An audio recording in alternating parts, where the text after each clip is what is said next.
episode of Comadres y Comics. This is episode 219. I thought I'd do something with my hands, you know? We are your hosts. I'm Sarah. I'm Kristen. And I'm Jen. Hi, guys. How's everybody doing? Hi. Hello, good. Oh, Pretty good. Pretty all right. We're back from a... instead of 5-day work week, it was a 4-day work week because Monday was Memorial Day. What did you guys do? So I went to Laguna Hills and ran a 10K, which is the same race that I've done for the last 2 years. It's their Laguna Hills Memorial Day 10K. They also have a 5K and a half marathon, but they also have a beer garden, and the beer garden is open from, I believe, 8:30 to noon. And if I would to run the half marathon, that would take me at least 3 hours, and the race started at 7, so that would take me to 10, and I will only have 2 hours in the beer garden. So I choose to run the 10K so that I can be done at 10K. I'm done in last year I ran it in an hour and 17 minutes. This year, because I'm running a half marathon this next weekend, I went really slow on purpose and I finished in an hour and 36 minutes. But still, that got me into the beer garden by 9 o'clock because I was looking around at the booths and stuff. And so I bought myself a whole extra hour. So, and it was a brewery in Laguna Hills called Geek Gaming Brewery or something like that. I bought a sticker. I don't know what I did with it, but it sounded like it would be really cool to go to the brewery and see what's going on. Oh, what happened? Sarah disappeared. I know. I was like, she's like, that's cool, and then just poof. Well, when this happened last time, she came right back. But then I think it messed up the audio. Mackenzie was able to fix it, but I don't have the time. I'm gonna see 2:20 maybe. I'll write it down. We'll see what she says when she comes back. Yeah. There she is. 2:20. I want to know more. Geek Den. I fell off right on the good part. You were talking about the brewery. Oh, yeah. So I just we were like, oh no, Sarah.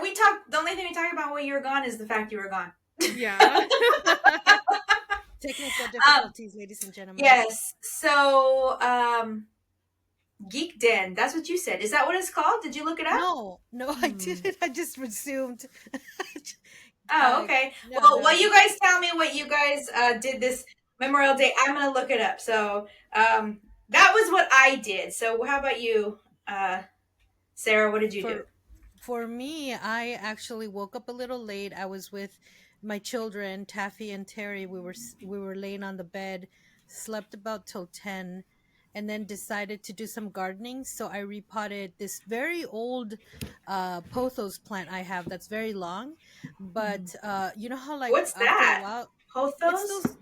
Those actually kind of vine-like house plants that after a while some of the leaves fall and they look like strings with the little leaves on the end.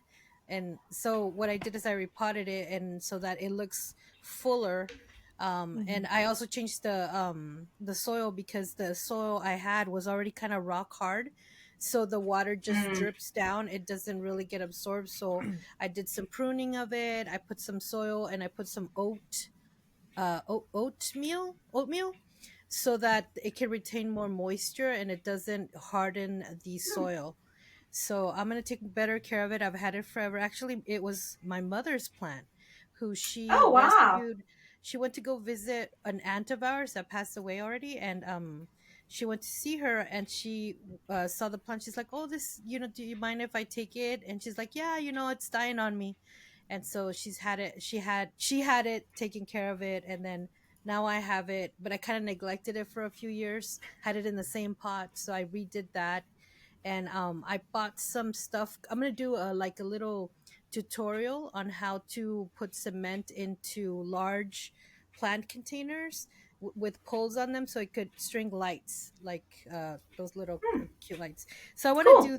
So I started with that because I went to Home Depot and I kind of got excited. So I got more plants. I got some lemongrass, which they say it's good for mosquitoes, to repel mosquitoes, but Oh, also I can make the limon, which I'm very excited about. So I bought one nice. plant that had three stalks. So I separated them into three pots so that it, they say it grows really abundant in full sun. So I can't Is wait. lemongrass what monarch butterflies like to eat too? I don't know. I got to look into it. Probably I is. don't know either. Yeah. I Um feel like I've heard that Mm. before. I'm gonna look that up too. So, how about you, so Jim? What did you do? Well, I spend most of the day in bed, but then I like one of my favorite like things I love to do, even though like it's not like you could be for with any of my friends. You could be like, "Hey, do you want to go pay like do you want to come with me to go pay my bills?" And I'll be like, "Fuck yes, let's go." Like cuz to me any time spent is quality time spent with uh, friends and stuff like that. So I went to go run a few errands with a friend. Um um honestly I know it was like Memorial Day, so I was like expecting like the mall or like the like stores and stuff like that to be packed. They were not. I oh don't know, wow. like I guess either most people were staying at home doing a barbecue or they went to the park or the beach. It was Mm-hmm. hot, or at least it was hot up here. Um so we had like a pretty chill day, and then after that, like after I was hanging out with that friend, I came home, and then another friend, she worked that day, and she was just like, do you want to go get dinner? And I was like, hell yeah, say less, queen. I'm always down to go out to eat. And we went to go get pho. So Oh, that was really nice. good. oh god, I And love pho. then so I'm just like, to me that's a great Memorial Day. I spent it with friends, I got food, I didn't get stuff done, but my friend got stuff done, and I that makes me feel like I got stuff done. So, you know. What you said about going to pay bills with your friend and it being fun. I saw a meme the other day that said, "Yeah, I'll come and hang out with you to be bored, but just know we eating." Yeah, Oh, we are eating, and we did like we stopped we got like boba and stuff like that. So I was just like, yeah, we eating. Like Yeah, that's just awesome. how it is. So the internet told me that the brewery's name is Game. Look, I looked it up and now I don't remember. Gamecraft. oh, Gamecraft Brewery. No, Gamecraft Brewing, and it's located in Laguna Hills. And monarch butterflies do not like lemongrass; they like milkweed. Yeah. oh, milkweed. Yes, yes. Yes. But there's several types. There's one milkweed that that you shouldn't plant, and I don't remember why now. But Oh, yeah, I think. But anyway, yes, milkweed. Be sure to plant the correct one. Do your research. So yeah. I think because there's like native milkweed, and then there's like non-native milkweed, and Hmm. you want to plant the native one. Yeah, interesting. yeah, Okay. Hmm. yeah. There's a lot of stuff I've been learning about, like California native plants and stuff. So I have Hmm. this little patch. I don't like to plant too many flowers because they're more high maintenance. So I stick to like succulents and cacti and stuff like that. Plant prairie flowers, or or she disappeared again. I was just like, or native wildflowers. That's like Yeah. poppies and stuff like that. I I was mean, just they're gonna so. say, yeah. Mhm. I babysat for a family that used to do wildflowers all the time in their front yard, and it at first looked just like a big mess of weeds, but once Yes. they bloomed, it was so beautiful. Yeah. Oh my god. Especially right when spring was turning around right here, like everything was like it's either weeds or it's just like they're not bothering to keep their yard. And honestly, I wouldn't care. I couldn't care less. But then a lot of the houses, like once like it was spring, and then like there was like a little bit of like moisture or rain. Oh my god, people's like front yards just bloomed, and there was I now understand why the poppy is the California flower. It is really Yeah. so bright and magnificent and so pretty and so hardy as well. That was just like, damn bitch, how'd you get here? I don't fucking know. But it was absolutely stunning. And there's still some like flowers and stuff like that, but since it's getting like warmer and drier, a lot of them would just be like, ugh. Hmm. Yeah. Like it's too hot. I'm just gonna die. Yep. Yeah, I have a little patch next to the driveway that nobody does anything with except weeds spring up, and that one I Hmm. put some poppies and they're blooming right now, so it looks really pretty. Yeah, nice. But Nice. the only flowers I have Oops. are the ones where I steal a lot of geraniums. So those you just cut them, put them in soil, and then just they just root and they survive. They're Nice. They just beautiful. propagate on their own. Yeah, yeah. Mm. And I have one right now that's getting bigger that I stole from Alpine Village before it closed. So I mean, all of my plants I actually steal, so they all have a little story behind them.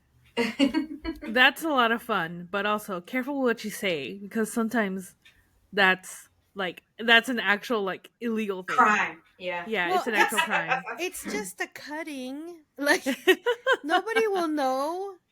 That does Nobody remind will me.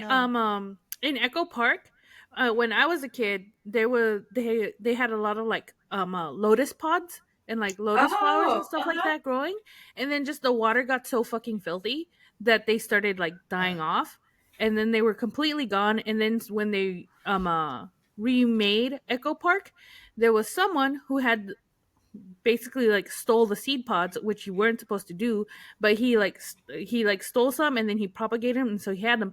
So when the city made a call for like, hey, like, does anyone have like lotus pods or like any like research like places and stuff like that, this guy was just all like, oh well, Well, I know this is what had technically happened was. I know this is technically illegal, but I really like them, and now you can replant the original species that was there from my garden. And they were just like, "All right, well, like we won't prosecute you, but give him up." Nice. Yeah, Mhm. I used to go to the Lotus Festival to celebrate the lotus flowers at Echo Park. It's really cool. Yeah. Yeah. All right, guys. Now it's time for Chisme de la Semana, and you, Kristen, have some juicy chisme.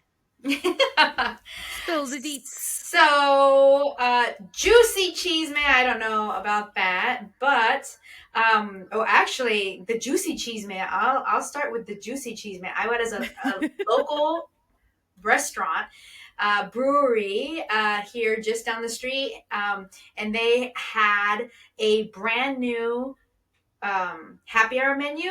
Oh my gosh, tell me why I've been there 2 days in a row now eating their smoked carnitas nachos. So good. Oh But my anyway, while god. I'm there, the bartender is like getting annoyed with this woman who keeps yelling, Christine, Christine.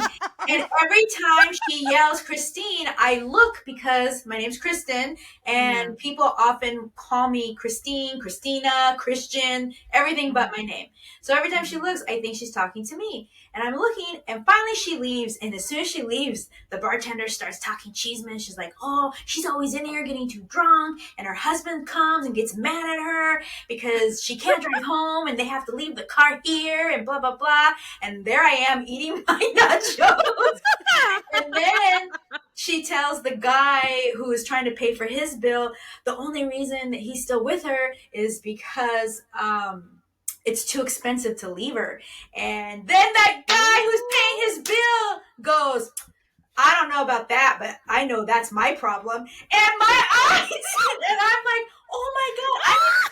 And I literally turned to them. I'm like, I need to come here more often.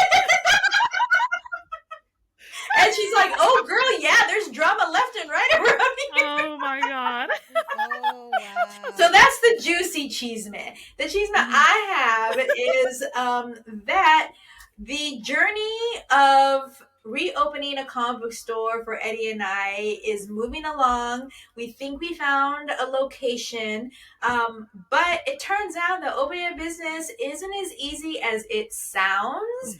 Um, Especially, it feels like it should have been much easier and much quicker than it actually turned out to be, given that we literally were running a business 6 short months ago.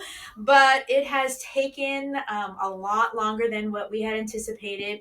But we, for all kinds of reasons, could not go back to the space that we were in when we shut down. So we've been looking for a new place, and we think we found one. But we are now going to be meeting with some contractors because the flooring needs to be fixed, the lighting needs to be fixed.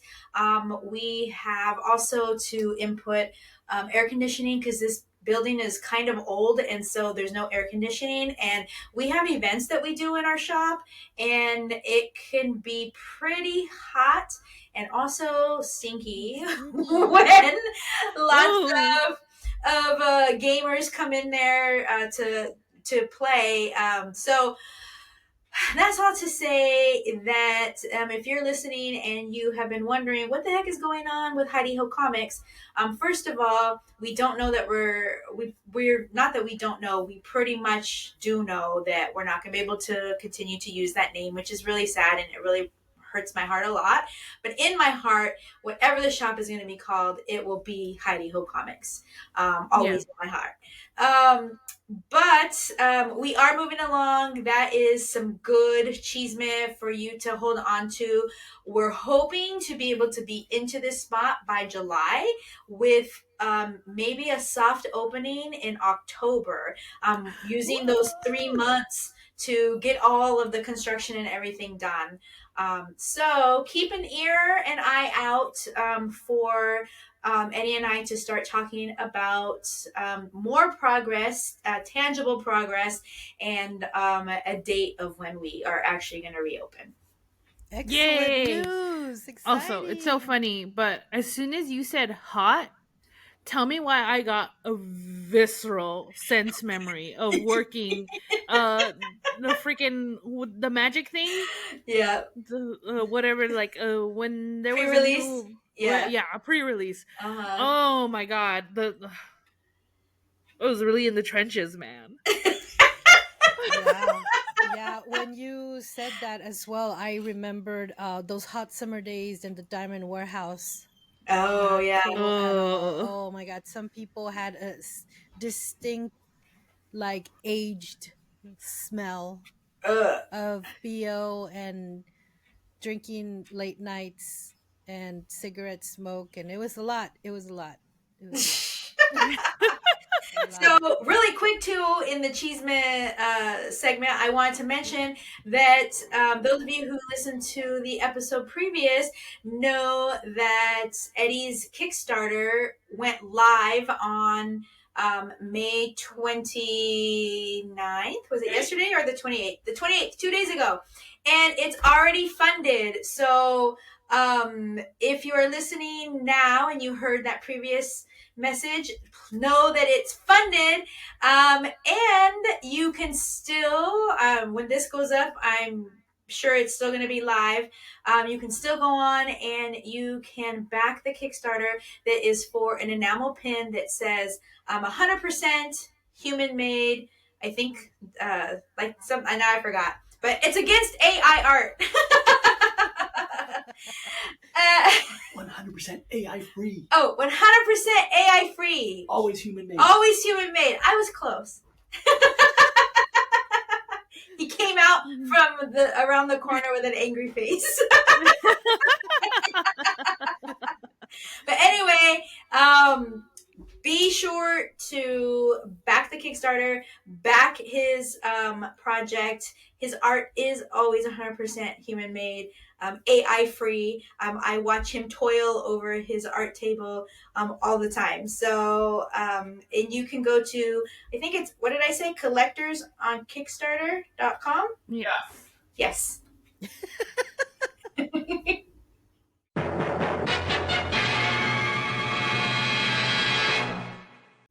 All right, guys, now it's time for On My Radar. And Kristen, you have some stuff that is on your radar. I'm very excited to hear all about it. I do. So Ooh. this came onto my radar because I still get a lot of the retailer emails from the different publishing companies about the different books that are coming out on FOC and the different projects that their creators are working on. And I got an email last week from Comics Pro. And for those of you who don't know what Comics Pro is like kind of a union an unofficial union for retailers, for comic book retailers. It was started for and by retailers, and it was a way for retailers to come together and talk about what their needs and issues are, and have a direct conversation, communication line open with distributors and with publishers. And they do a lot of good work in the industry. I'm really partial to the fact that they are trying to move forward and make the changes that are happening in the industry around us relevant to the retailer in a positive way. And basically, what Mhm. I'm trying to say is there's a bunch of old white dudes out there running comic book shops that get really crotchety, and the meme old man yells at cloud. Like, that's what I feel sometimes when I read their complaints online, and the things that they're complaining about and talking about. And I honestly just want to yell at them like, dude, it's 2024. Like, the shop that you were running back in 1982 is not the same shop that you should be running now. Mhm. There's been so many changes in technology, in social media, in just the way that businesses run, just, Mm. In culture in general. yeah, Yes, that yes. you should also be changing. And I think that's the mark of a great business person, is that you change with the changes that are happening around you. And so for me, Comics Pro really has been integral in helping the industry to move along, even though it's very painful in some ways. So that's all to say that one of the cool things that they did was that they put together this Zoom call today with Garth Ennis and Becky Cloonan, and invited retailers to participate in that Zoom call because they had a big announcement to make. Well, actually, it wasn't an announcement. They had already announced it, but Boom is going to release a horror anthology this summer called Hello Darkness, Ooh, my My old old friend. friend. And the description says, top creators dare you to read their darkest stories in Boom Studios' new ongoing anthology series. And Wow. if you know me at all, or know my interests when it comes to creators, Garth Ennis is one of my favorite ones. I feel like my dark humor matches very closely to what his style of dark humor in writing is.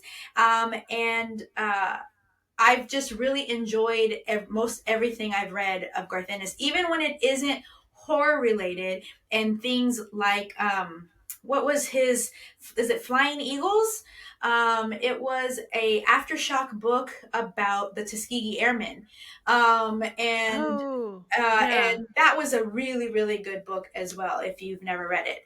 But the description here says horror fans rejoice in cadaverous delight because Hello Darkness is a brand new ongoing anthology series featuring what Boom Studios is known for, the best in modern horror, fantasy, and mystery. Not to mention the darkest stories yet from a murderer's row of world class creators, and they are not lying. The creators involved in this anthology include R.L. Stein, Wow. Francesco Ooh. Francavilla, which also one of my favorite artists, both cover and interior. Garth Ennis, Becky Cloonan, who were both on the call today. Brian Azzarello. Let's see, Ooh. Cullen Bunn, the dude for which I pushed Rob Right Liefeld out here, of the way to get oh to my. because I was such a big fan. And most big name that I see here is actually James Tinian, which you something is killing the children fans are going to be very interested to know that there is a completely new something is killing the children's story that is going to be unfolding in the first issues of this anthology. So it's going to be the only Wow. way that you can read that story. And I know something is killing the children fans are avid and Rabbit. rabid for stories and tie-ins. So you can you can expect it this summer. It doesn't say, it doesn't actually, I don't see a date on the announcement. It just says summer. Um, So in like a month or two. oh, here we go. It's going to be available in on July 24th. So that's I when was it's going to right. be available. And that something is killing the children. It looks like in this article that something is killing the children story is actually going to be uh oh, no, no, Separate. no. It just says that something is killing the children's story is going to come out along with a bone rattling new serialized tale by Garth Ennis and Becky Cloonan in the first 7 issues. So that's pretty Oh, cool too. okay. I really Mhm. like the idea of there being an anthology series where you get serialized stories in little short excerpts. So it's Mhm. almost like a comic book is, but you're getting multiple stories. And so horror is my favorite genre to read, and this is something that is really cool and interesting. And kudos to Comics Pro and Boom for getting the retailers on board to be able to help to get the word out there about this book. Awesome. All right, guys. It's that time again. La hora de la cervecita. Ah. I need to grab mine from the fridge as usual because I forgot to put it in there. So, this is a very cool bottle with a cool story, Sarah. So, why don't you tell listeners about where we got this beer? Oh my God, it's 8%. I know. I'm so excited. Um, So this beer has a very cool backstory. So we went to Modesto, California to Latino Comics Arts Festival, and we ran into Ooh. Abby Rocha. Now, Abby Rocha is one of the creators that we reviewed a book of hers that we just loved it, and she reprinted it to sell at Modesto, and we were just so elated from A. just having an impact and people listening to us, and Mercy, and right? Mercy, yes. So Mhm. you could follow her at chica underscore artista underscore illustration on Instagram, Mm. and she gifted us this beer. She says it's one of her favorite beers, and it Ooh. reminds her of her trip to Europe when she was in Belgium. So I'm very excited. Oh. Yes, It's she's Yeah. just brewed with mm, coriander, it says. yes, I saw Okay. that. Isn't It's it cute? Le Chouffe, Le Chouffe. artisanal Le Belgian Chouffe. golden ale. Okay, the words on the back probably say a lot of very descriptive, cool things about what's inside this bottle, but it is the words are so tiny and on yellow backing that I don't even think I'd be able to read what it says. I can read it. Okay, No you read it. worries. All right. Yes. The gnomes of fairyland are particularly fond of this golden beer. Le Chouffe, with its slight hoppy taste, combining notes of fresh coriander and fruity tones, is the drink which gives them their zest for life.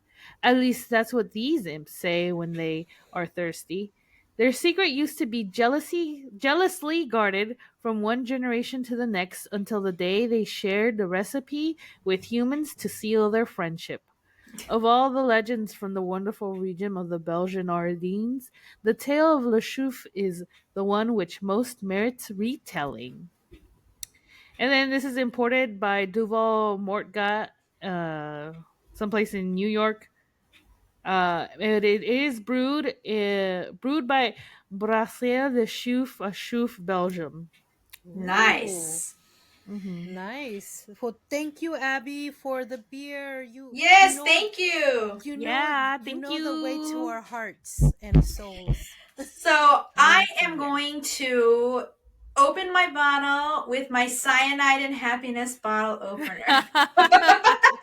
And if you don't know what cyanide and happiness is, check it out. It is the most raunchy, inappropriate, funny, amazingly talented little comic strip that I've ever read, and it's one of my favorites. So check them out. Cyanide and Happiness. I see you can follow them on Facebook. And they have books that they've published. Oh, that smells really good. Ooh. It Ooh. almost has kind of a chocolatey undertone. It's kind I of can dark chocolate. smell the Belgian flavor, if Yes, that makes isn't it? sense. I can Yes. smell it. That's so it's so funny that you say chocolatey because for me, no. Like we've had Belgian beers before and they do Yes. have a very unique taste to them. Like they're made from different breweries and stuff like that, but there's just this unique taste to them that I think is very uniquely a Belgian beer. Yeah. And that's what I got at first. And I was just like, oh, this is good. But at first I thought it was standard. And then literally seconds afterwards, the the second flavor hits. And it is very fruity to me. And Really? I like it, yes. I don't know. I'm getting this I don't dark, taste dark. chocolate or fruit. I just taste Belgian and I like it. And we've talked about what makes a Belgian beer Belgian. I think it's the type Hops they of use? process that it goes through Oh. to make it. Um, but the flavor Mhm. that is like signifies what a Belgian or signifies a Belgian or is just like standard in a Belgian beer is my favorite part of it, and Mhm. 100% that's what I get a mouthful of when I taste this. And again, I don't taste chocolate or fruit, but I just taste goodness. It's so good. It is. It's very, very good. I guess it's more. It's like a very strong, fruity like undertones to me because the main taste that we get is like this is a Belgian beer. Right, right. Like if you've Exactly. never had a Belgian beer, definitely try it because they're really, really good. Belgium knows what's up. Belgium Yep. knows how to make beer. Yep. Uh, and this like I don't really get coriander. Funnily enough, I do get Yeah, those I don't floral, either. like not floral, fruity undertones to it. But this is a Belgian beer and it's a damn good one. Yes, It it's is very good. really good. Yes. And I think it may be like kind of like it kind of like I guess because we're all getting kind of a different sense of it, but it's delicious all around. So It I think is. Yes. it's a Mm-hmm. morphine beer. I'm enjoying it. I like also the fact that it's highly excuse me, carbonated. Yeah. I get the coriander. Oh, I okay. taste the coriander now. That's so Um, funny. I it was weird. I leaned over to put it down, and I guess maybe the beer ran across my tongue in a different because you know how your taste buds on your tongue, all in different spots, can taste different Mm-hmm. flavors. What are you doing, Sarah? I don't know. Girl, you good? I'm all right. I was just thinking It was because like she was doing like the sign language of what I was saying. no, I mean in my mind I know that there's like different like here and then here Yeah, and then yeah, here and Mm-hmm. then in the middle. So I think and uh-huh. I was just thinking out loud. No, You were signing out loud. I was Yeah. But I bent over like this to put the bottle down, and I tasted the coriander. So Mm, it was very subtle, but I tasted it. I think because I was looking for it. But Mm-hmm. thank you so much to Abby. This is so good. I'm assuming you can find it at your local big box places like Total Wine and yes, Total Wine is where Bevmo. Bevmo. yes, Mm-hmm. yes, I found it on Total Wine because Abby gifted us two bottles, but there's three of us. So I Yeah. went out and found the extra bottle, and yes, Total Wine is where they sell it. They sell it, I think, in a 4 pack, and it's yeah, you can find it there, and it's really delicious. And I just even the smell is just delicious. But we're just big fans of Belgium's as well, so this Yeah. doesn't Mm-hmm. surprise me that it's so delicious. And from her words, it reminds her of her trip to Europe. So I'm just also taken back to old memories. But Nice. Yes, I mean, you actually had the great experience of going to Belgium and hopping from brewery to brewery and oh, going so to good. uh, not Tremens. What's it? Well, Excuse me. it's name something else that we I never know. can But pronounce, we but right. we call it the delirium tremens beer, Yeah. the pink Yeah. Hmm. elephants. Yeah. Yeah. Pink Um, elephants. but yes, that is one of my bucket lists. There is a marathon in Belgium Oh my where God! you Really? you sign up for this package where you run the race and then you go on to this beer tour that they take you on. So I'd love Oh Ooh. to do my that. gosh! That might make me run I don't know a about running, marathon. but I would love to do that as well. I mean, if that's the prize and incentive, then hell yeah, sign me up. But thank you That's so much, funny. Abby. We really appreciate you listening to our podcast. We really appreciate you gifting this to us, and the fact that we're all enjoying it. We're really appreciative of that. So we are ready to actually rate it. What is our rating Yes. scale? So our rating scale is a 5 point scale, and it starts with a very unsatisfied. A 2 out of 5 is unsatisfied. Right in the middle, 3 out of 5 is neutral. A 4 out of 5 is satisfied, and a 5 out of 5 is very satisfied. With any beer that is off the charts being Super Saiyan. So I will go ahead and get started. I am going to give it a 5 out of 5. It's not quite Super Saiyan for me, but it's very, very, very good. Very flavorful. Very Belgium style. I did also, like you said, Sarah, like the fizziness of it. So I'm giving it a 5 out of 5. I'm also giving it a very satisfied. I really am enjoying it a great deal. It was also a gift, so that's an extra perk. Plus, now that I'm looking at the gnomes, I'm thinking, oh wait, why don't I put like little fairy doors, in my garden? Just So cute. Yes, fairy doors. I love that. That would be really yeah, cute. Yeah. yeah. All right. You already did a your Yeah. rating, Sarah? Okay. Gods, I'm out of it. Um. Uh. So I'm also gonna give it a 5 out of 5. It's really really good. I really it's so funny how we all got different notes, and I think it's very telling of each of us what it is that we were able to pick out. Yeah. Um, uh, I got the fruity, you got the coriander by accident, and Sarah got chocolate. I know, right? A little kind of smoky, Maybe kind like of a dark nuttiness. chocolate. Yeah, nuttiness You almost. know what? Yeah. I'm not gonna lie now, and I'm not a fan of this, but it's what I'm tasting. I drank it, put it down. It's been a couple of minutes. I'm getting cigarettes. What? Yes, I'm getting cigarettes. And that is the signature. When I went to Hawaii and I did a coffee tour, the coffee connoisseur said the sign of a good coffee is that it should taste like an ashtray. I'm like, this is why I don't drink coffee, dude. Whoa. um, Incredible. but that's what I feel here now in my afterwards is cigarettes. I don't like that, but I'm still gonna I'm still gonna keep the Still, five out of five. still taking the 5 out of 5. Mhm. Just gotta drink it quickly enough that you don't Yeah, taste the ashtray. yeah. Yeah. But yeah, no, 5 out of 5 for me. Very satisfied. I am enjoying this very much. And now, Kristen, that you've pointed it out, I do taste this like very like I'm yeah the ashtray, but it's It's like really in like the back of the throat. yeah. It's like it's Mm. smoky. Yeah, Yeah, or like well, what smoky. is it? Like have you ever tried liquid smoke by itself? Do not recommend, by the way. No. No. I was just very curious to see. I was just like, why does this make things taste good? And Hmm. then I tried it. It's like trying vanilla extract by itself. Oh It's yeah. not Ew, actually good. whoa. No, it's not. It just enhances whatever it is you put it in.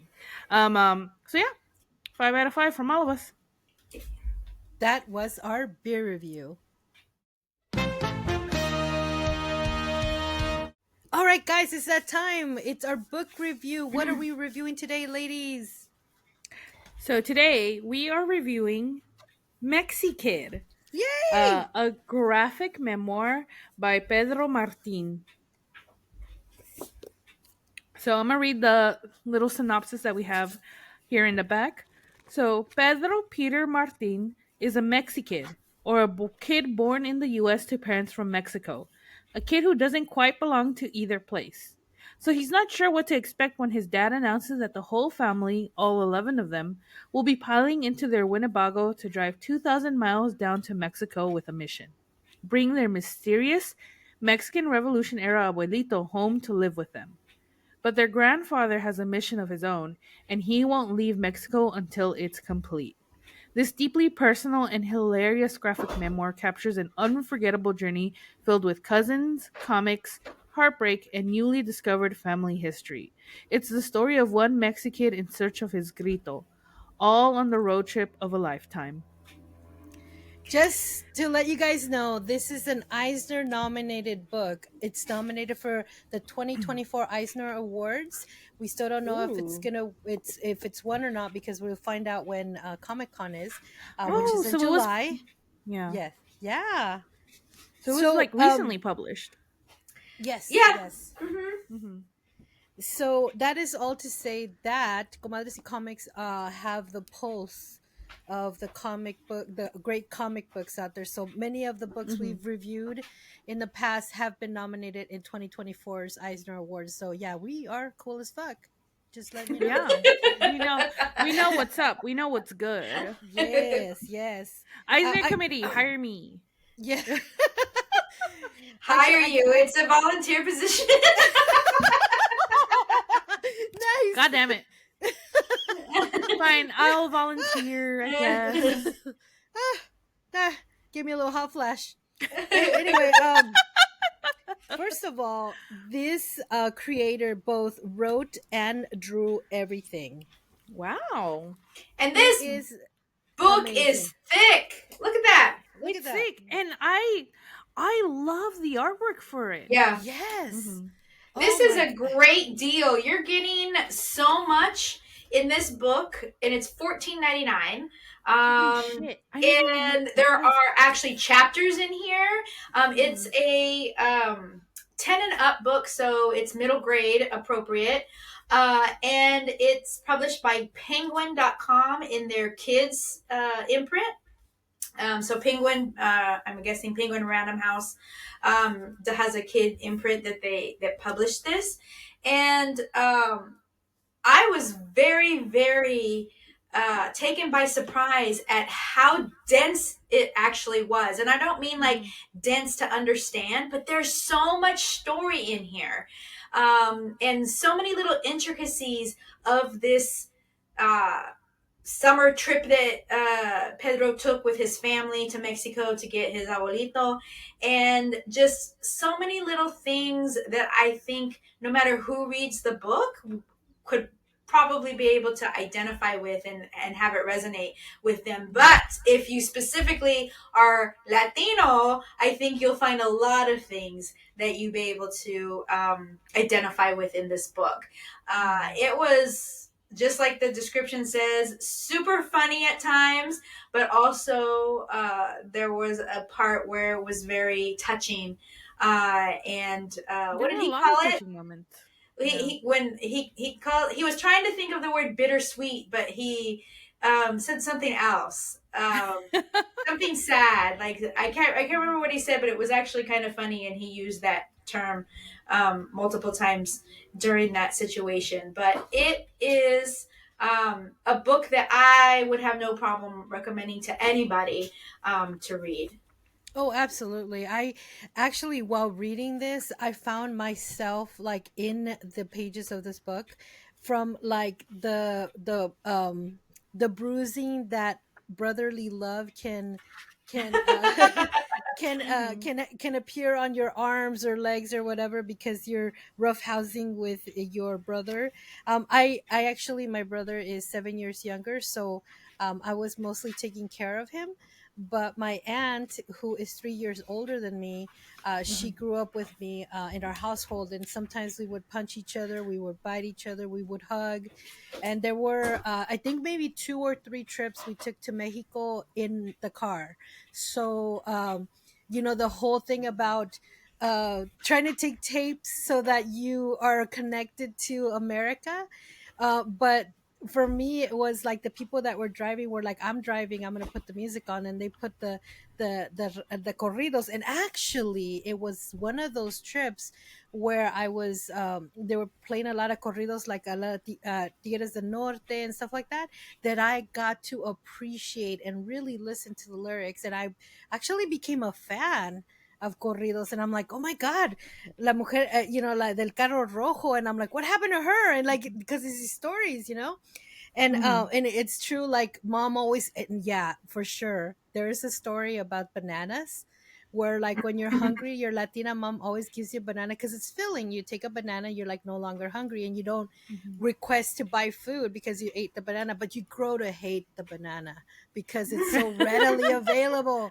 And he talks about that in this book, and I was like, I see myself in all of this. And down to the, okay, there's a part in the book where he goes to like the local barber, and the barber's drunk, and he's a fan of Vicente Fernandez, and he gives him this weird ass haircut. Oh, that shit happened to me. I went to my aunt because she was studying to be esthetician. Is that what you call it? No, the Uh-huh. hair cutter.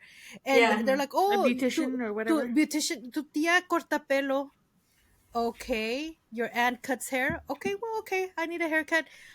Tell me why I ended up looking like a boy that summer in Mexico. I was mortified. I was like 13, and I was trying to be cute for the boys, and I ended up looking like a boy because she cut my hair too short. It was horrible. It was horrible. Well, it was And that funny in the I book. was It was just funny because he didn't realize he was supposed to be embarrassed about what his hair looked like. I mean, and I laughed out loud at a lot of parts in this book. I was like, "Wow, this is like, it's the story of my life." Seriously, like, I mean, even down to like the legendary abuelitos y abuelitas, like these things they went through. I didn't get to meet my abuelitos, but my abuelitas were like these iconic, like huge people, because you feel so small and you look up to them and you're like, God, she raised like 12 children, my God, stuff like that, like really like gl- grandiose, glorious, big stories. And it was just like super amazing. And I totally love this. I loved it down to the PP doll. I loved Oh it. my god, I want my It's own like pee doll. the PP I doll, or like the when I saw that, it reminded me of the little like muñecos you get in Tijuana, like as souvenirs, where you just like you pull his pants down and then his wee wee comes know. out. Comes out. Yeah. Yes, absolutely. And it's like, oh, I really enjoyed reading this, but there's also um I felt so, like, not jealous but like envious, because I have Guatemala's too far. You Yes. have to take, you like, you could go by like by bus or something like that, but it'll take like a week and a Yeah. half or so, Yeah. because they're like the bus stops and everything like that. So the first time I ever went to Guatemala, I was 13, uh and we went by plane. It was no, it wasn't the first time I'd been on a plane. I had gone to the East Coast first, and then I went to Guatemala that summer. um but you have to go by plane, and I realized I've never been able to quite pin down like how Guatemalans and Mexicans are different. And there's not really much difference. I don't think there really is much difference between most Latin American countries. But now as I was reading this, I was just like, pulling anything, like, it's pulling anything out from like the older generation is hard, but with Guatemalans it's fucking harder. They just straight up don't pretend. This is where I got my ignoring skills from. Like, this is the testament that I'm fucking Guatemala. Getting anything out of me willingly, honey, no. Like, and that's the same thing, because the way my family refuses to fucking talk, even the ones that are over there, they're just like, oh, you don't need to know about that, or like they don't need to know about that, and that's how shit keeps getting repeated. And I'm just like, oh, so y'all love to suffer is what I'm hearing. We don't. We don't love. It's the We Catholic don't. way. Yeah, it's the Catholic way. We don't love learning from the consequences of our actions. Um, uh, but as I was reading this, and like they were like all these stories were getting told, and even like the journey right there, I felt so envious, because I wish I had like this big, like him saying like he was trying to find his grito, Mm. like I don't know if there's an equivalent for Guatemalan, but like sometimes I do feel it, like I feel it down, and then other times I'm just a bit like, bruh, I'm American. Fuck this, fuck that. But either way, I do think that as I was reading it though, there was a lot of like moments where I was just like, oh yeah, no, I remember going like to Guatemala the first time and being like, God damn, shit's different.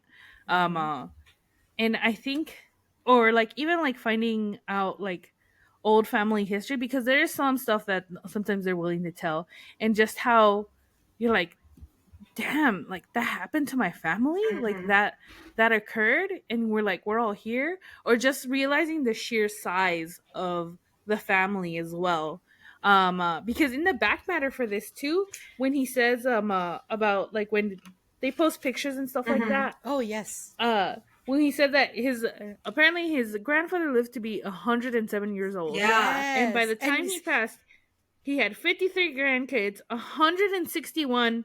I think they forgot to add the Yeah. great. I think Yeah. so too. Yeah. 161 great grandkids and 33 great great grandkids.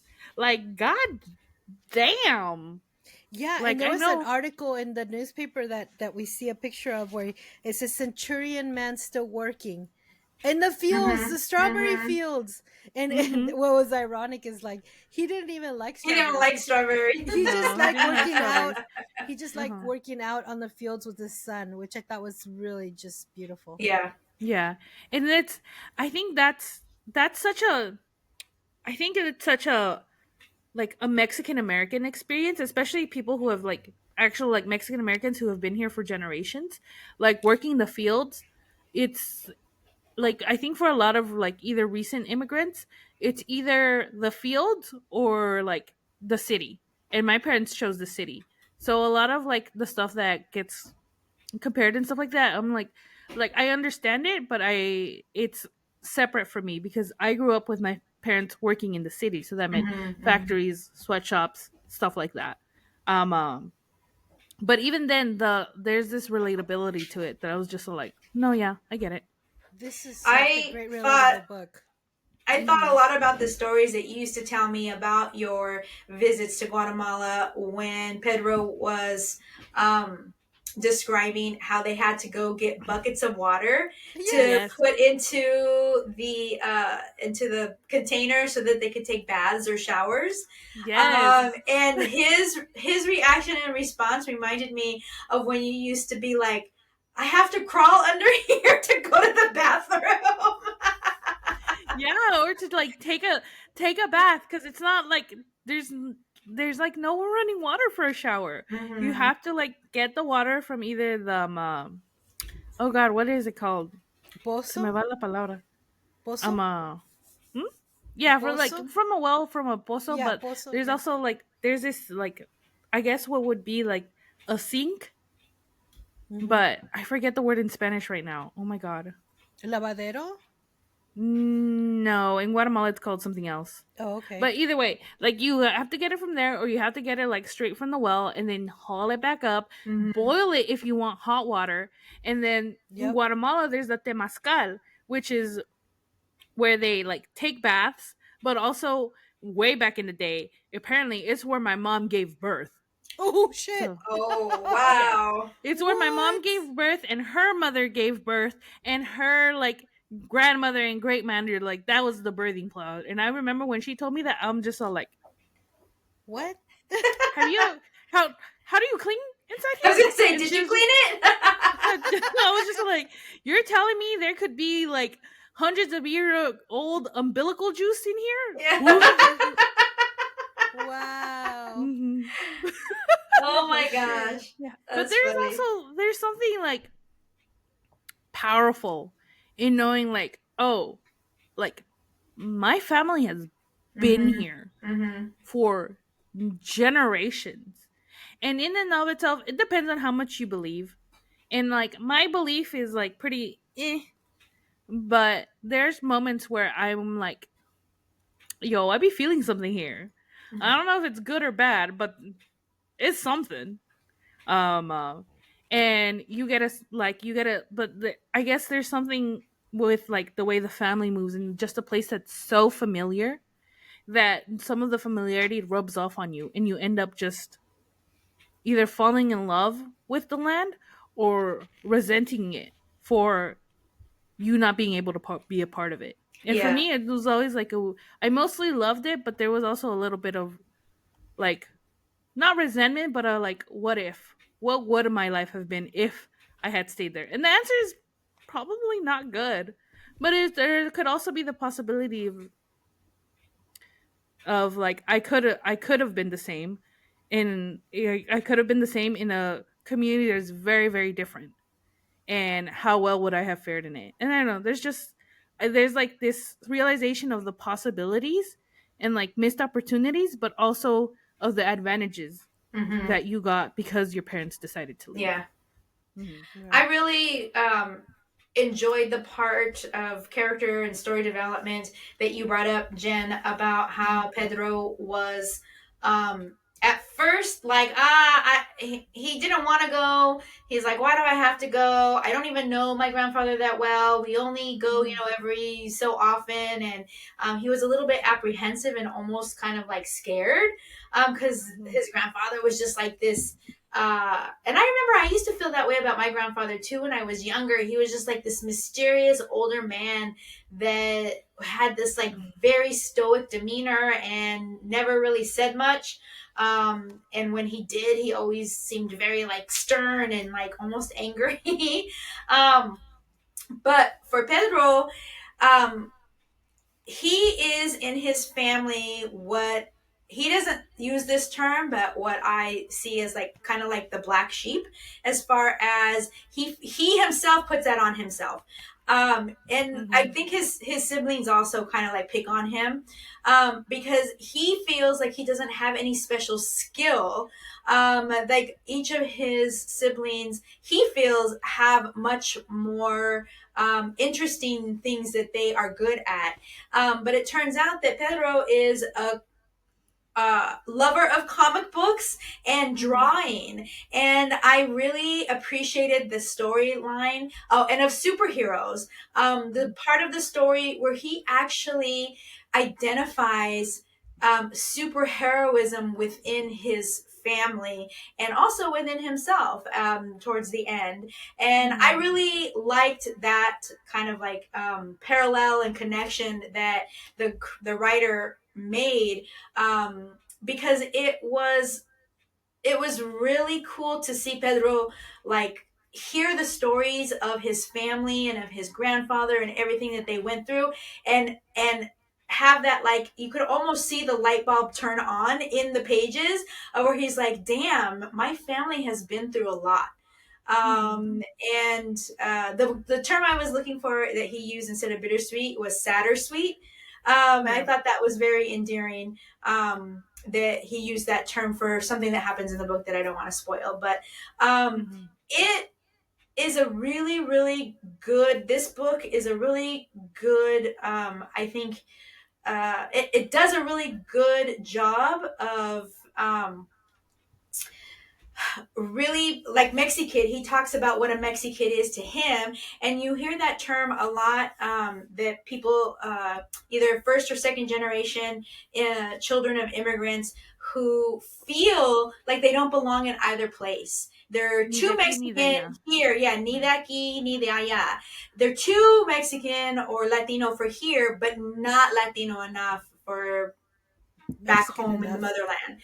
Right. So I think that the book did a really good job of talking about that. It did an amazing job of talking about the specific trip that happened, and there were so many things that happened on this trip, and with so many brothers and sisters, there was something crazy happening at every page turn. All the Um, time. Yeah. yeah, so I really enjoyed it a lot. I didn't think that I was going to get so much story in a book that is for middle grade.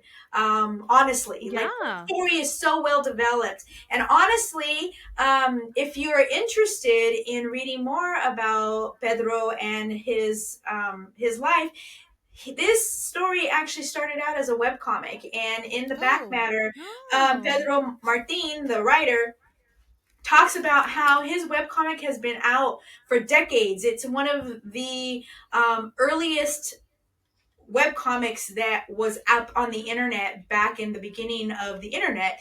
So there's a lot of material online. You can go to Mexikid.com. Mexikid is the title of this book. So Mexikid.com, and read more about his story. Absolutely. Mhm. There's so much story, like Kristen is saying. Like all these chapters have these like crazy adventures of like this trip, which is amazing. But how many of you looked up the song Shipoopy? I was going to, but I ran out of time and then I forgot about it. Oh no, I was like entranced. I'm like, what is this Shipoopy? So I listened, I listened to the first 15 seconds. I'm like, okay, that's enough. That's enough Shipoopy. I I didn't want it to get stuck in my head. I was like, don't no, think I've no, ever no. seen Music Man, so I don't know. No, I Yeah. YouTubed the Shipoopy and I was like, oh, I see why. Why I his see. siblings are like, no more No more Shipoopy. Shipoopy. That's But really funny because oh, go sorry. ahead. Go ahead. No, no, go ahead. Go ahead. Okay. No, you were mentioning that, and there was this part in really early on in the book where they call mariachi music chuntata, Uh-huh. or Yes. like yeah, or I don't know how it's supposed to be said, but they were explaining it about it's what music Mexican music sounds to like Americanized ear, and I was just like, bitch, what?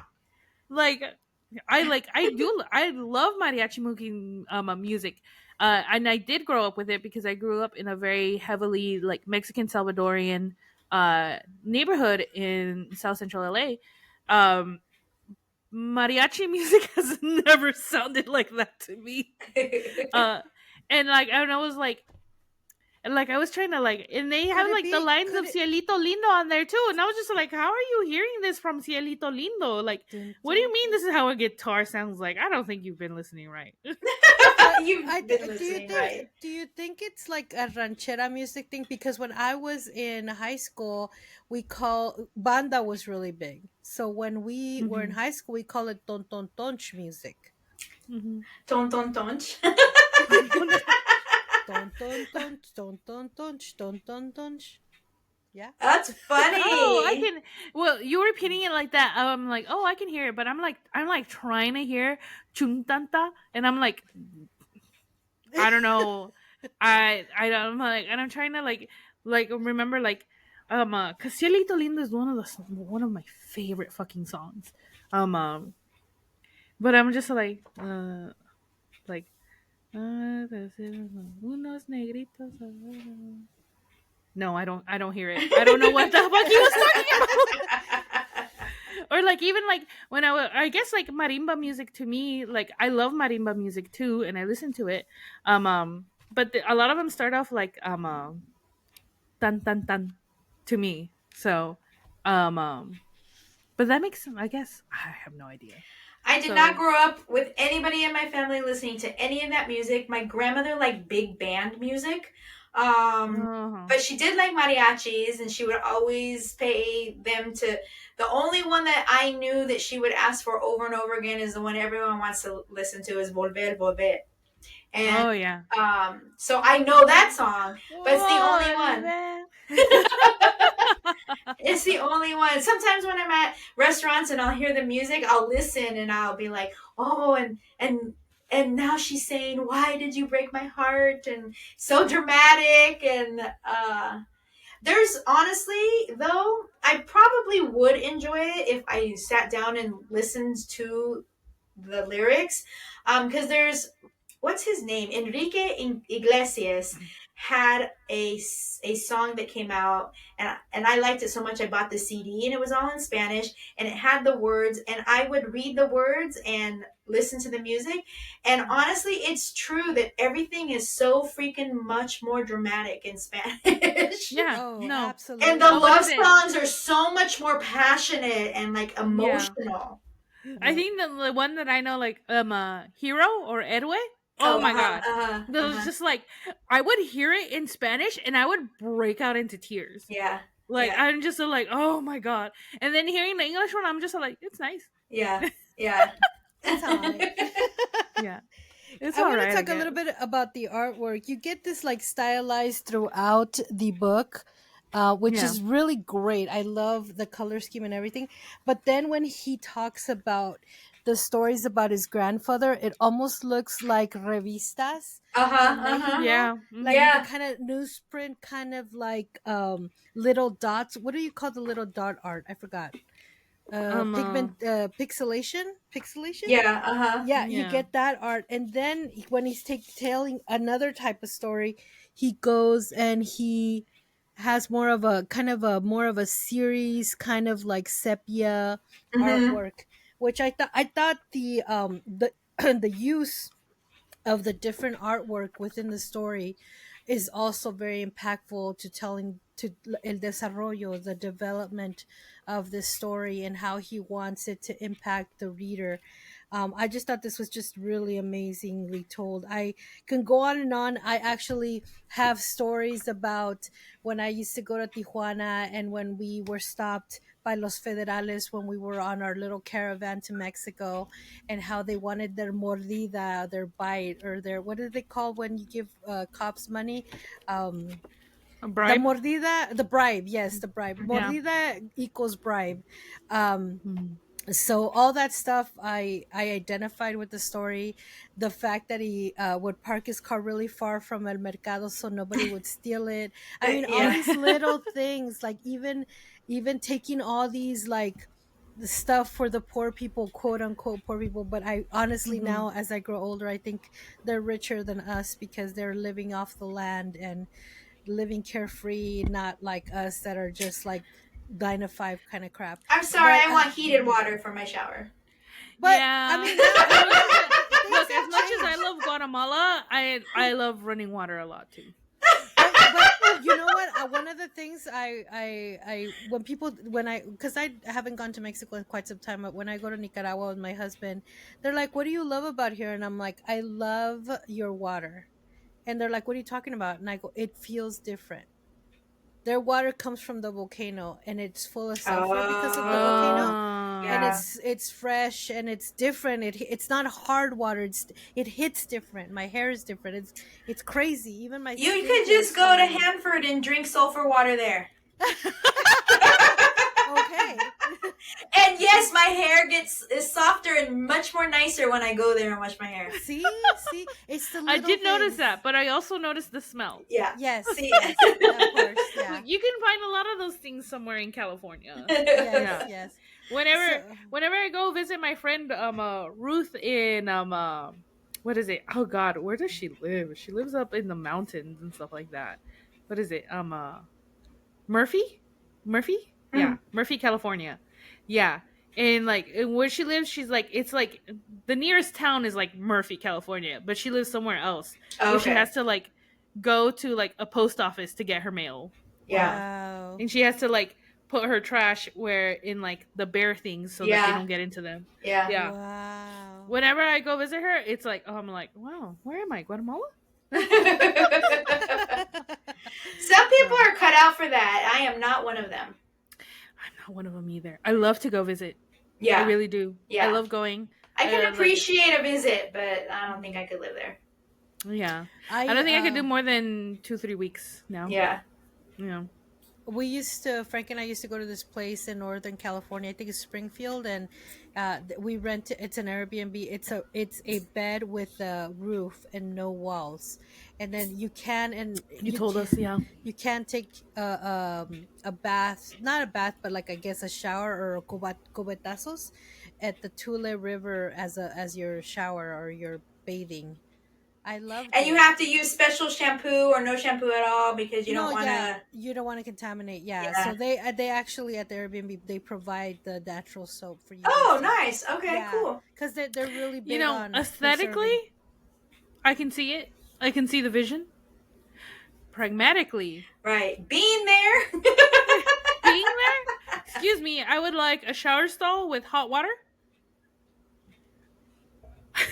I loved it. I mean, I I loved it. know We are all built different. we are both very very different, and this is when I realized I'm very American. I grew up actually traveling in a motorhome as our camping. That was how we camped. We took our motorhome. So I've been glamping since I was like 10 years old. Mexikid. And that part actually where they were in the motorhome and they had the huge splash page of how the motorhome was designed and Sectioned where up, everything yeah. was. And yeah, reminded me of, and we actually went to Mexico one time in our motorhome, but we parked it on the San Diego side and then we walked over back when you could do such things. And Yeah. tell me why when we got back, someone had broken into it and stolen everything. And I was most upset about the fact that they took my head on the door, a tape that I had taped from my friend's tape, and they Mhm. freaking stole it. And so I couldn't listen to my tapes. They stole all my tapes, but that was the one I was most upset about. So I couldn't listen to my tapes. It was like the federales came and took my tapes because that's what happened in this book. And Oh that's my what god. resonated with me the most. Because I didn't have, so I had nothing to listen to on the way home. Oh. Oh, sadness. But no, this book gives so much. There's such a great story, and the chapters, you can pause and come back to it, or you can skip to another. It's just a great book. It's really well written, it's beautifully drawn. The color scheme is amazing as well. And I like the way that the story flows with the language, how it Mm-hmm. interchanges, but at the bottom it has like a little kind of asterisk explanation. I didn't need to read the asterisk, although sometimes it was funny to do so because anyway, it was just really good. Just the attention to detail, how Pedro wanted to show his grandpa about Star Wars, and how he was so super geeky, and he's like, I don't want to give out my superhero t-shirts that are my tiny t-shirts uh to the poor because I still love them. And it made me laugh because one of the explanations about how how they told him apart from his siblings was cuerpo de barril, which I thought was cute. Is a little wheelbarrow body. A barrel body. I thought Barrel. it was Uh-huh. so, yeah, and I was like, I identify with that as well. But it was just really super cute. I would definitely recommend this book to any kid, anybody, not just a kid. I think anybody, just a relationship between all the siblings and the mom and dad. And I loved it. I loved it. I loved the whole thing. It was so funny.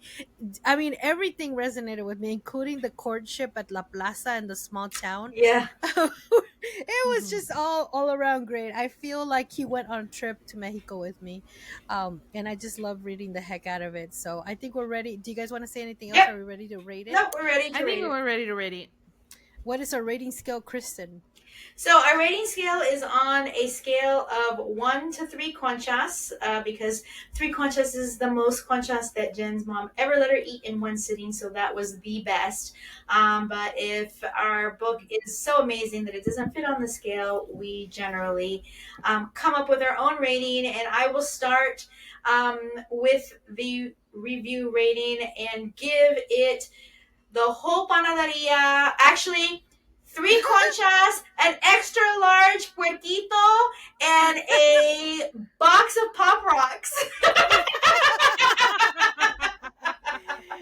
I thought you were gonna say the And the whole head on the door tape. panaderia. ¿Qué más? What did he say? Oh, Eddie said, and a head on the door tape.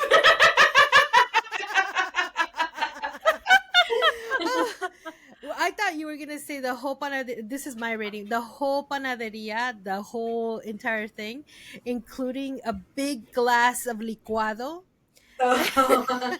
and a giant puerquito. Now, licuado, Oh my God, guys. I resonated with that poor kid Yes. too.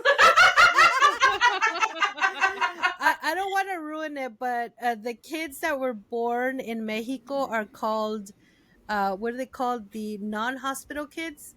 No, I forgot what they're called. but the other kids that Yeah, were born barn in kids, I think. barn kids, I think, but the Yeah. ones born in America or the US are called hospital kids.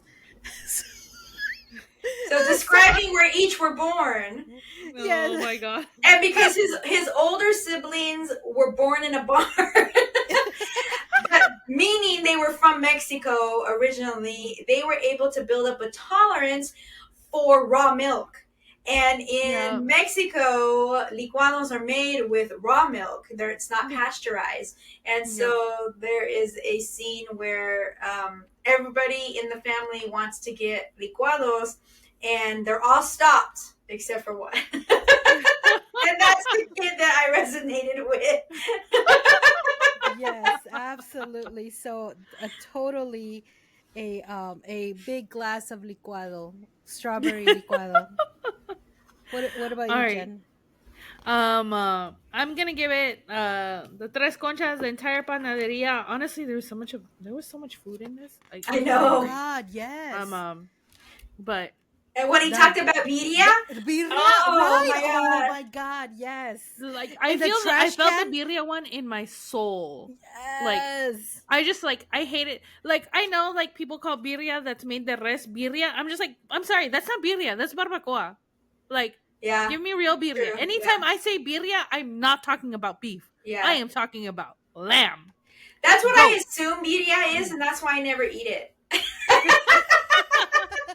Hey, this is what I have to say. If they don't have a picture of the goat outside of whatever birria they're making, it's not goat. It's Yeah, beef. yeah. Yeah. So whenever I'm just all like, whenever I do go to a place and they're like, we have birria, and I'm just like, is it made from goat? And they're like, no, it's beef. I'm like, then I don't want it. I can see Jen going, do you though? Is it actually birria? Poser. Just call it barbacoa. I'm sick and tired of this.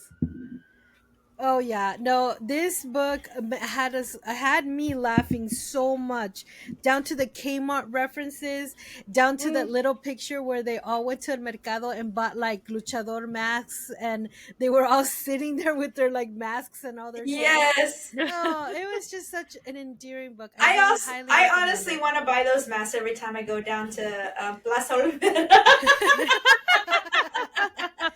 I Like, went am to I ever gonna use it? No. no. But I want it. If I want it, yeah. I actually one of my coolest memories was at it was a cruise down to Cabo, I think, or Ensenada. I don't know, one of those. And what for the dinner, the how they have that nice dinner once in the cruise or whatever. And so these guys came in with their luchador masks, and I thought that was the coolest shit. And I was like, I wish I got one. I should. And everybody clapped. It was like, oh my god! And it just instantly they were wearing suits, so it reminded me of like Mil Máscaras and El Santo y Blue Demon. It was just really cool. They understood the assignment. They did. They did. So, anyways, that is to say, go out there and get this book because it's amazing. And that has been our book review. All right, guys. Now it's time for En la Librería. What do you have for us today, Jen? So today I have, and I think it fits in really well with what we just read. Are We There Yet? Our Lives in Transit. A new comics anthology presented by Level Ground Comics focusing on modes of travel and the memories made with them. Awesome. So this is being done by Level Ground Comics. They're from Savannah, Georgia. So Level Ground Comics is a grassroots publisher based in Savannah, Georgia, looking to give experience to up and coming artists and editors.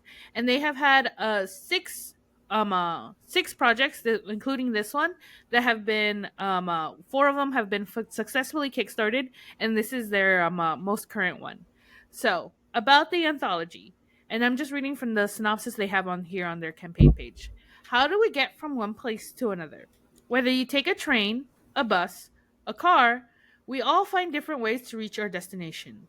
Are We There Yet? Is Level Ground Comics' newest comics anthology, celebrating different modes of travel and the memories we hold with them. Are We There Yet? Our Lives in Transit is Ground Level Comics' fifth annual all ages anthology. This book features 18 original 6-page black and white comics by 18 up and coming artists. The paperback anthology will be a digest size, which is 8.5 by 5.5, with perfect binding and a soft touch cover featuring art by Freddie Wolf. And then they have a picture of the book mock-up design, not finalized, with sample pages by M. Boone and cover art by Freddie Wolf. The anthology was edited by Andrew Forte, Avery Hick, Bailey Lapata, and a list of other creators. There's a lot of them. And then the artists, our anthology would not be possible without these 18 contributing artists, and they list all the artists and links to their pages as well. So the rewards that they're offering is that they will be offering the following rewards, and they will also have copies of previous anthologies: A Taste of Home, Cooking Anthology, The Greatest Hits, a Comics Mixtape, Memento Mori, Death and New Beginnings, and Dreamweaver, Tales from the Subconscious, available as add-ons. Please note that they will only be shipping physical rewards within the United States. So base pledge starts at $3, which they call pedestrian, and it's just a thank you donation. You can also always pledge without expecting a reward. You just want to show support. The next tier up is the Passenger Princess, which is $7. You receive a DRM free PDF copy of Are We There Yet? The next tier is called In-Flight Entertainment at $20. You receive a paperback copy of Are We There Yet? Plus a PDF copy. At $25, you get the Stowaway tier, which is you receive all previous rewards plus a transportation themed sticker sheet designed by Romeo Knight. At $35, you get Globetrotter, which you receive all previous rewards plus an 8 by 5 by 11, an 8.5 by 11 print designed by Alyssa Dorton. And then at $40, you get the Frequent Flyer. You receive all previous rewards plus a luggage tag designed by Finch Champion. And then at $50, you get the Express ticket, which is receive all previous rewards plus an iron-on embroidered patch designed by Anthony Barbara. And in addition, you will also have your name in the back of the anthology. And then the tiers keep going up from there if you want like individual designs instead, or just certain specific add-ons as well. You can just purchase those as well. They will also have stretch goals. Level Ground Comics' mission has always been to support our artists the best that we can, hence why a major portion of our Kickstarter funds go towards paying our artists. It's only fitting that our stretch goals reflect this as well. For this LGC project, we have 2 types of Kickstarter stretch goals: 2 special goals and 4 artist pay raise goals. Our first special stretch goal will allow Level Ground Comics to officially publish our artist stories on Webtoon Canvas. Reaching this goal will fund Level Ground Comics' first rights for publication on the platform, and publishing our creator stories on Webtoon Canvas will allow their works to reach further audiences as well. The 4 following stretch goals will then go towards providing our artists with pay raises in increasing increments of 25% of their original pay. If all 4 pay raises stretch goals are met, we will be able to double our artists' pay. And finally, if all prior stretch goals are met, with our second special stretch goal, we'd like to upgrade Are We There Yet? To a hardcover book. Ooh. We have calculated these stretch goals with the necessary Kickstarter and processing fees. And then it goes on to list all of their the hardcover stretch goal is if it reaches $20,000. Then they have a breakdown of the expenses, down really well. And then they give more information about Level Ground Comics and the previous anthologies that they have. So they currently have a goal of $10,000. They are currently at $2,117 with 32 backers and 41 days to go. Oh, wow. So this one's pretty large, and they already have the stamp of Project We Love from Kickstarter. So I've already given you the backer goals. Definitely check it out. And I think I don't know what I was watching. I watch Instagram Reels because I don't have TikTok, and a lot of people cross over their posts. Yeah. And a recent one that I've been seeing and that I've noticed is just how much Americans rely on cars recently, and or like even like my. Do you know what I think is like I honestly think 2 hours to get somewhere is fine. Yeah. Because that's how. Because you're from Los Angeles. Because I'm from Los Angeles, Yeah. and I took public transportation, and sometimes that's how long it would take me to get to Santa Monica to work. And I think like 2 hours, oh, that's fine. I can do 2 hours easily, and I did frequently. But in other places, 2 hours is absolutely not. Yeah. And I've been seeing like a lot of people like from London from the UK, or other places in Europe, there would be like, if I can't get there in like 15 minutes, or like they don't measure distance by time. They do like kilometers or whatever. Um uh Kilometers or I whatever. know. I yeah, always kilometers or whatever, a when I meter, I ask don't know. when I ask What the fuck is anybody, a I'm just kilometer? like, I don't know. when I I'm ask anybody, American. I'm like, how long is it, or how far is it, and they tell me like miles or kilometer or whatever.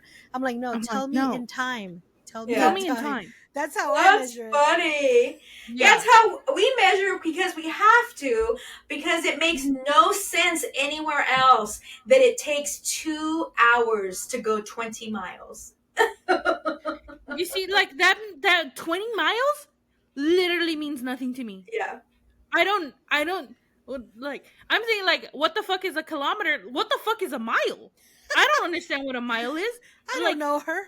I don't know her. All I know is that when it like, if I take public transportation, it takes me like, almost, it took me 2 hours to get to Santa Monica. And if Mhm. I went by car, it could be anywhere from 30 minutes to possibly 4 hours, depending on Yep. what time I left and if Yeah. I was taking the 405. Yes. No, yeah, it's like, tell me in time and tell me the hour. Like, if we Yeah. leave now, it's gonna take us Yes. two If hours. you leave But at 9 o'clock, it'll take you an hour and a half. If you leave at 10, it'll take you more like an hour. But if you go any time after 2, it'll be 2.5 hours. yes, Yeah. exactly. And that's like all of the fucking United States. Doesn't matter whether you live in the city or if you live in like the middle of nowhere.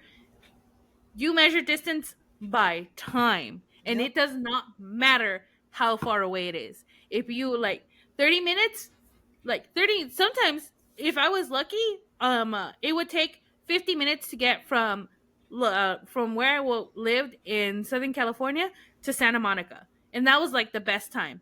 And sometimes it would take me 2 fucking hours. Of Oh, course, yes, absolutely. mm-hmm. Yeah. I All forgot I what we're remember. talking about. Yeah. I was like, what All I'm thinking anyway, about is traffic now. All I'm thinking I about know. is I'm traffic. yeah, stressed all out. I'm getting angry. But all this to say is that we have this relationship with cars because we have to, or just with transportation in general. And a lot of memories can be made, Yeah. like, or are made. Some of the best conversations that I've had with friends is while we're driving somewhere. Mm-hmm. And or like, I feel the need to like fill in the space with me talking, like either a story or like a revelation or anything, or just like singing. Um uh, so it's, I think this is great. I think we spend we as Americans spend a lot of time either in a car or in the Mm-hmm. bus or in some form of transportation because we just have to. So I think this is a really great project. It's Are We There Yet? Our Lives in Transit on Kickstarter, being done by Level Ground Comics. So definitely check it out. All right, guys. Now it's time for Juntos y Fuertes. What do you have for us today, Kristen? So I originally only, excuse me, had one project that I wanted to share, and I'll share that still. But in talking about our book review, there was something else that came up that I was like, I'm going to share this because it is a Latina-owned business, and I've been seeing it all over TikTok, and I actually would love to try it myself because it just looks so damn good. But I'm going to start with that one. What got me thinking about it is us talking about Vidia, and how they were cooking it in the book that we were reading. There is this woman who created something called EZ bombs, and basically, it's a big deal to make birria. There's a lot of Yeah. ingredients that go in. You have to go and buy all of the different spices and herbs and chiles and everything. And this freaking amazing, talented woman created something that looks like a bath bomb, but it has everything you need to make birria. All you have to do is pop it into your slow cooker, your pressure cooker. You can do it on the stovetop if you want. There's Girl. multiple things that you can, different ways that you can cook. You just get the meat, you put the bombs in, you put some water, and that's it. And I've been seeing so many people on TikTok trying it and being like, non-believers, like, no, this can't be as good as real birria. Birria is time intensive and a labor of love and blah, blah. And every single one of them is like, oh my God, this is freaking amazing. So, it doesn't say here what her name is, but basically, she says that Easy Bombs is her passion for authentic flavors and easy cooking merged to create a culinary revolution. Born from the love of traditional Mexican dishes and the desire to simplify the cooking process, they've reimagined seasoning with their video bombs. Every bomb is a blend of hand-picked spices, capturing the essence of Mexico's rich culinary heritage. From their kitchen to yours, they aim to make every meal an effortless explosion of flavor, bringing families and food enthusiasts closer to the joy of authentic cooking. Dive into the world where tradition meets convenience only with Easy Bombs. And you can go to EZ, that's the letter E, the letter Z, and then bombs, BOMBS.com to buy them. And I think that they seem like they're kind of pricey. When you look at them, you get two bombs for $19.99. But when you really look at how much buying each individual spice and everything to put together, you easily can spend $19 just on buying two spices at the grocery store. Now that the 99 cents Yeah. are closed, that's where I used to get my Yeah. cheap spices. um, No. so anyhow, that reminded me, and I thought this was a perfect tie-in to that. So easybombs.com. But the comic related on my radar, or I'm sorry, Juntos y Fuertes, that I want to share with you is a anthology that Stacked Deck Press is actually putting together, and it is a queer sports anthology, and they are in the early stages of planning, and they are actually calling for submissions. So the Queer Sports Project is the name of the anthology, and it's going to be a full color comic anthology featuring stories about LGBTQ plus athletes and their love of the sports about that they participate in. The editors on this project are Megan Praz and Megan Kemp Gee, and the Queer Sports Project will be published by award-winning comic publisher Stack Deck Press, which published We Are Still Here, the trans anthology that we've read. And I feel Oh like we yeah. read something else by them as well. We have the publisher sounds familiar, so I'm pretty sure we've read other stuff by them. We read so many things. So you just need to go to stackeddeckpress.com, and with your submission, you just need to include your name and email address of all the creators involved with your story, a working title for your proposed story, a summary of the proposed story, which includes the beginning, middle, and end, and a predicted page count. If you have any sample artwork or a link to a portfolio, they would strongly prefer that as well. And the story should be 10 pages or less in length. So again, go to stackeddeckpress.com to find out all the information you need about how to submit work for the Queer Sports Anthology.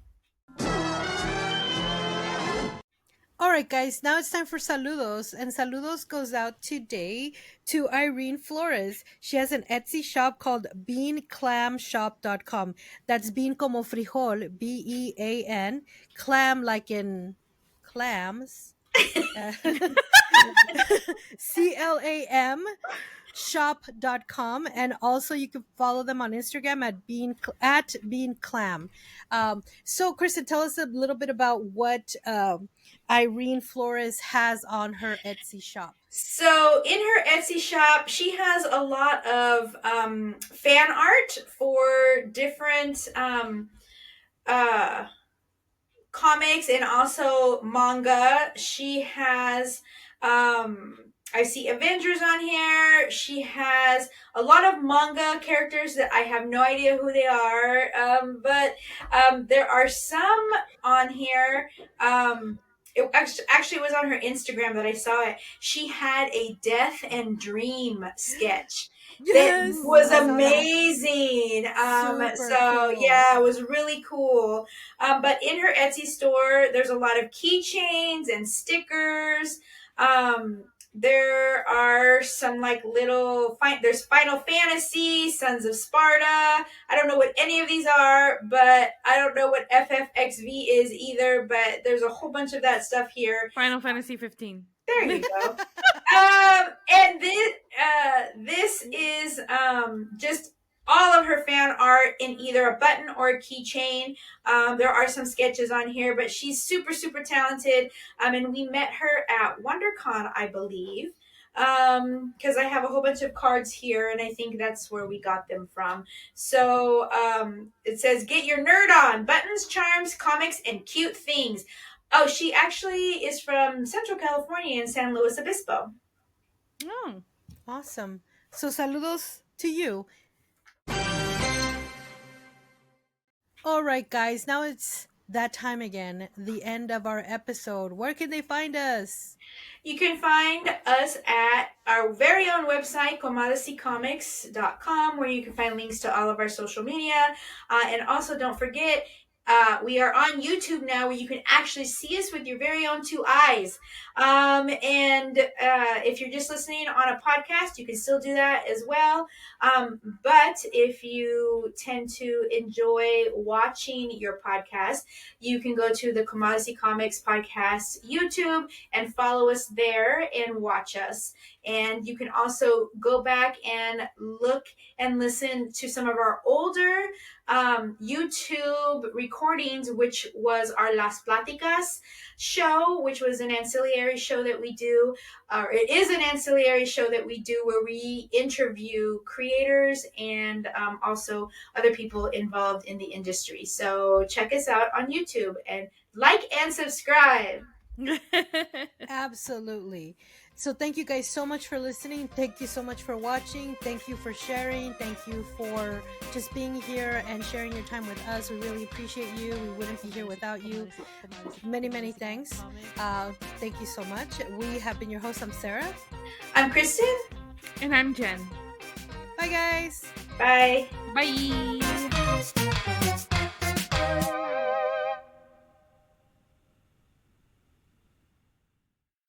And that's on Period Network.